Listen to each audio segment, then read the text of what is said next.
Yung luto to, i-vlog natin itong niluto niya. Mantika muna ilalagay. Ayan, gamit yung electric na pangluto. Ayan.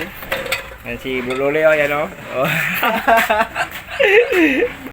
Si Brululi, i-vlog natin. Tingnan natin yan, yung luto niya, adobong, ano to, manok o karne? Baboy. Baboy, adobong baboy, i-vlog natin. Tapos, bawang, no? Tapos, sibuyas. Ayan. Ilagay ang bawang dyan. Ayan si Brululi. Inahalo niya yung ano, yung bikado, yung bawang saka sibuyas. Okay. Lutong kwato ni. May yan, so yung lagay niya ng karne na. Yan yung ulam namin ngayon. Ulamin namin ngayon yan. Karne. Tapos yung bawang, sibuyas saka yan yung karne. Ito. Mamaya na. Ano pang kulang dyan? Tuyo.